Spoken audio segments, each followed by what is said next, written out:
Battle Rap Opinions. What's popping, everybody? Make sure you subscribe. Hit the alert buttons. A lot of controversy. A lot of things went on at the Pearly Gates event. But right now we're gonna recap the main event: Big K versus O Red. Now I have to say, O Red showed up there dressed weird. Yeah, like one of them African. First off, he had like some shit covering his head. I don't know what the hell you even call it. Like, I don't. Not a turban, but I don't know. He had some shit on his head, like one of them African prints, and then he had African print material, and then he had like a look almost like a skirt or a dress. I guess it was African. I don't know what it was. African, I don't know, Muslim, I don't know. But he made it weird by putting on a fucking. He had on a Jordan brand hoodie over the outfit that he had on. I didn't understand. It just was weird. I had seen him for the the dude Nice from who you see battle a lot in the Trap NY league. They were there to support him too, but so I had saw him because that was the second battle of the night. I had saw Red already, and I was like, "What the fuck is he wearing?" And then some of the people who were in the crowd too, later on, were saying the same shit. Like, "What is he wearing?" There was people on the stage when it was his turn to battle Big K. Was like, "What the hell is he wearing?" And we was thinking maybe he was purposely using that because he was gonna use that like a prop in the rounds. So to me, I guess what you take from it was some sort of black pride, black power, African pride, or African power. I don't know. You have to ask over what the hell was the point. First round they go. I have Big K taking that first round. No, I don't. No, I'm wrong. I had that a draw round. I had it a draw round. Big K comes goes first. Big K is just straight punching. He's just straight punching. This is just straight punching. As the style calls for, and that's what we're used to. O-Red gets his opportunity, and O-Red gives you an O-Red style round. You know, so a little bit of sports references, things of this nature. So the first round on both sides is very good, and this thing is looking promising. So you're saying to yourself, I know I'm saying to myself, this main event, especially the way the ARP was saying in the building, I don't know if it's going to be on cam. I'm pretty sure it's going to be on the video of demand. Go cop that on rapgrid.com or check out It's ARP on Instagram and Twitter, or check out Lawrence RBE on Twitter, and I'm pretty sure they'll have the links. I'm positive they're gonna have the links for you to buy the video on demand. But even ARP before the battle was saying, "Oh, these are two candidates for Battler of the Year," which I don't think is true. And he said the same thing earlier in the night when he started talking about Battler of the Year while he was on stage. And I know, to me, Cortez is Battler of the Year. That's just my opinion. That's how I feel about it. I think Cortez is giving everybody quality battles and a good amount of battles this year, but talk about that another time. So anyway, so after watching this first round, I'm thinking, according to what people saying, including ARP, the winner of this round, of this battle, this is the battle of candidates for Battle of the Year. And like I said, I'm not saying they aren't candidates. I'm saying I don't think they're the leading candidates. My opinion. Give me your opinion. Feel free to jump in the comment section. Give me your opinion.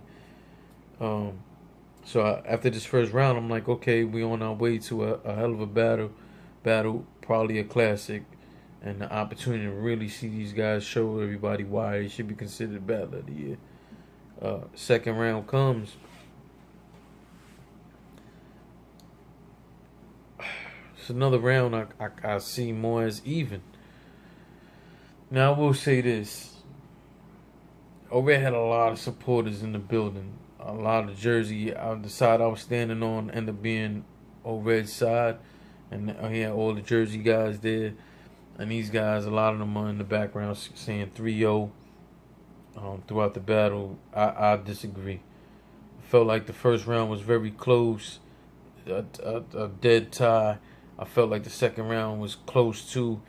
Then the whole race stuff, we started with the whole race shit, which we expected, and Big K talking about the whole translation shit, which is tiring to me. Like, I don't even know why Red had stopped doing it for a while. He went back to it.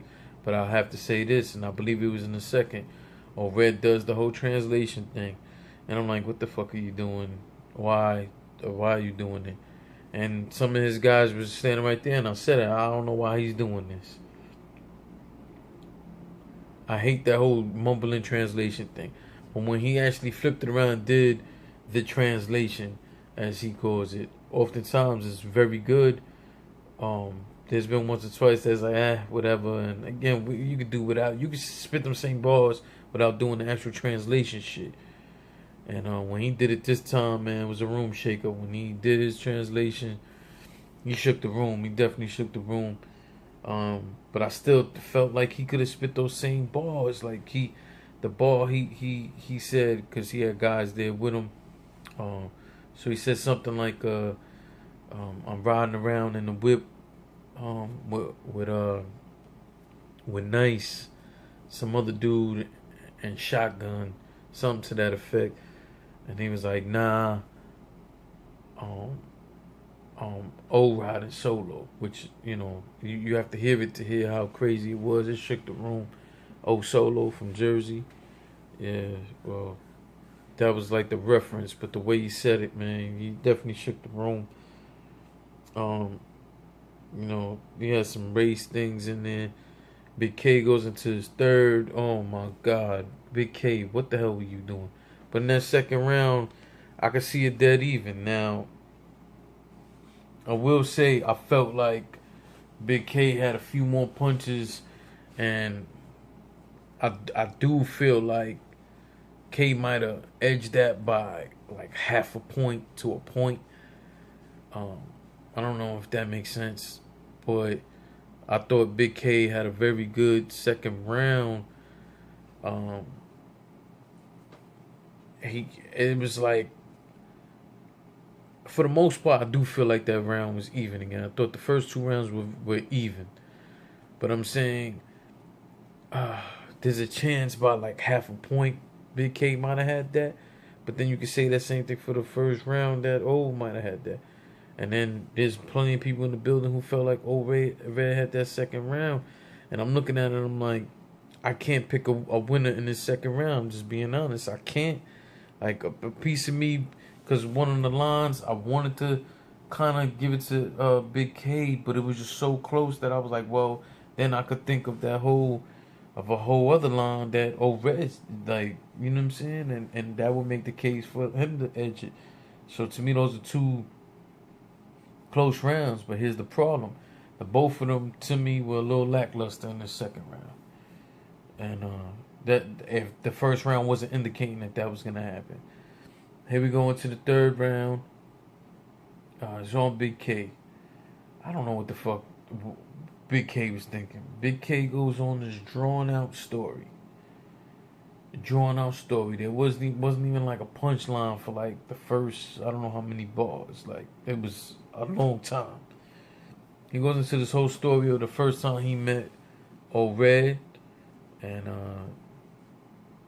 the bottom line was the point of it. The point of the whole story was to him to say, Red didn't. Big K saying that Red didn't wash his hands in the bathroom and might have used. There was no toilet paper, and he might have used a sock or his hair or something like that. Because back then he had dreads to clean his ass. That was the punch. So he spent half his round telling this whole drawn out story for that to be the punch, and it's like, okay. He told a few jokes after that. People laughed. I laughed, but it wasn't enough. Like, you can't spend half your round in this kind of shit. Like, that was something that may or may not have hit better in King of the Dot. That's my personal opinion. I felt like what he was trying to do fit that stage more on that platform, and then that ain't for a street kind of league.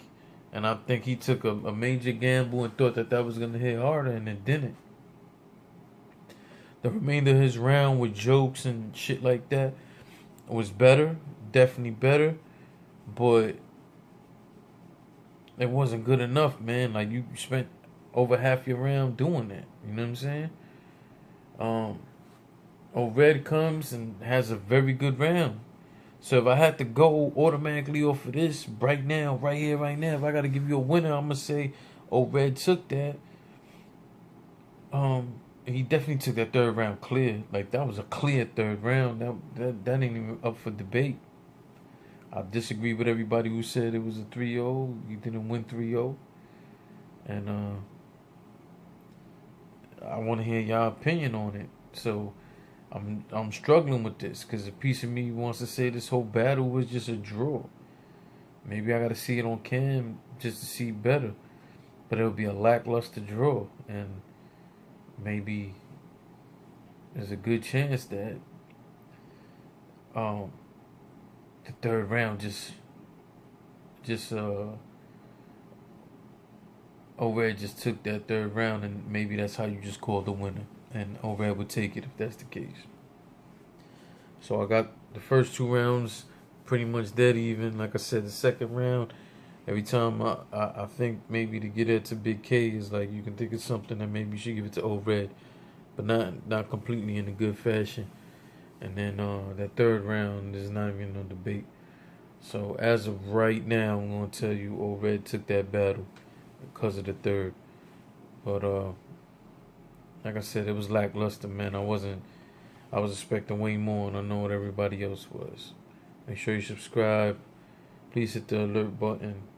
Don't forget to donate to the victims of the hurricane, the victims of these natural disasters, and the victims to these terrorist attacks. Please donate. And again, support the leagues, man. So just get that video on demand and come back here and tell me your opinion. All right? So salute to y'all.